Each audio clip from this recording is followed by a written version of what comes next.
النهارده رجل الشارع العادي بقى اللي هو يمكن عايز يستفيد من خبرتك الى جانب رجال الاعمال اللي انت يمكن اشرت لابد ان يكون هناك نوع جديد من التشريعات والقوانين.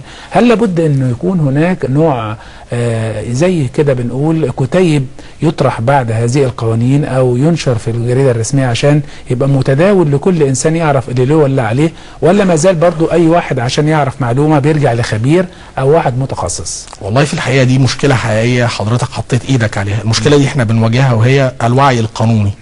والوعي القانوني دي مشكله بيمر بيها كل المصريين في كل شيء، وعشان كده احنا متبنيين حاجه كده اسمها اعرف حقك، بنقول من خلالها على الانترنت للناس ايه بعض حقوقهم. تخيل ان في بعض المعلومات البسيطه اللي بتهم راجل الشارع والمواطن المصري ما عندوش بيها علم.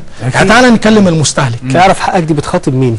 بنخاطب بيها عموم المصريين. اي عامل ولا اي؟ لا عموم المصريين بخاطب بيها سيادتك. انا لو قلت لحضرتك النهارده ايه هي القواعد اللي كفلها لك قانون حمايه المستهلك، يعني ايه حقوقك في قانون حمايه المستهلك اللي اتعمل عشان يحمي مصالحك، ربما حضرتك ما تبقاش مدرك اغلب هذه القواعد. ده اكيد ما حدش عنده خلفيه، لان ما فيش تعميم النهارده، ما فيش نشر للمعلومه دي، فبالتالي ما فيش وعي بيها. يعني تعالى حضرتك اقول لك انت المفروض